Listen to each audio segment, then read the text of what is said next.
Kugatali kunfunga mwendo mwezi guno takulaga embuzi y'abaana babiri abasangibwa nga batudde ne basitula mu kinnya kya Kabuyonjo ku kyalo Kasane Matete Sembabule. Abaana kuliko Andujunju emyaka 6 ne Julius Asimu emyaka 2 ne Abdul Makaba Kadebe ke bakutako ak'emyaka 6 bakajje wano ku ssomero abadde kavaayo ne bakabakira mu ono waawano abadde amazindoze wiiki okuvola poliisi yakola omuligo ku bantu abateebereza okwenyigira mu bikolwa bino nekwata abantu 8 ng'omuwagizi wa poliisi mu ggwanga Kituma Lusoke bwe yalambika ku bbalaza.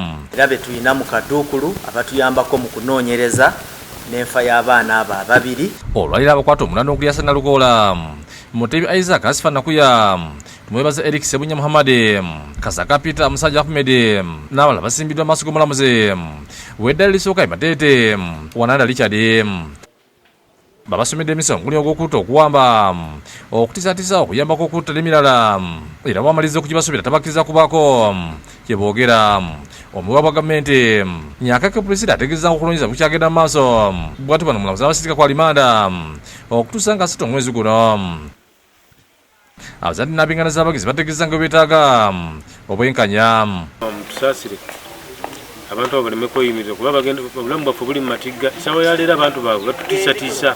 bakwata abantu 8 naye tulabyeko 6 babiri tetubalabye kati okutya kwe tuyina ababiri ababuze omu ku bo yewenkizo nnyo. Omwana yennyini omuvubuka eyatukubiranga essimu ng'atusaba ssente nga yalina abaana baffe tutumulabyeko. Eweereddewo nga namyuka radisi Mityana Prosi Mwanjuze n'omuduumizi wa poliisi Mityana Ahmed Yasunira abayise bukubiri olukiiko olw'enjawulo okwogera ku bikolwa by'okusaddaaka abaana ebirabika nga bizze mu kitundu.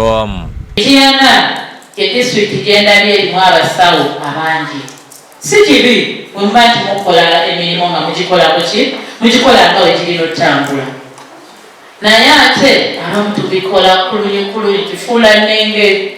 Saddaaka n'eddiini okugamba saddaaka endiga oba ekirala ani yakugamba okusaddaaka abantu. Ekyo kyava ku mwana Namujemba Samali okusaddaakibwa ku ntandikwa y'omwezi guno mu Bukama omulambo gwe ne gusuulibwa okuliira n'amaka g'omutuuze etamu Kikumambogo. Sala ekituli wano olulimi baalusikirayo wano n'asigaza akamwanga muwongole amaaso ne bagafumita. Mwanyiza ategeeza ng'ekizibu ky'okusaddaaka abaana Mityana bwe kyali kyalinyibwa ku nfere kyokka kizeemu okubeeraliikiriza. Naye ffe gavumenti yaffe tetugenda kukkiriza musuze abantu ku bunkenke kuba mwe mulina ebigendererwa byammwe. Alagidde okuwandiisa abasobe Kinansibo ne Mityana n'okukola okulonyiza ku bantu abenyigira mu kutta abaana. Yedibisa Suni alabudde nga poliisi beegenda okuddamu okukola ebikokoti ku basawo abatamanyiddwa mu kitundu.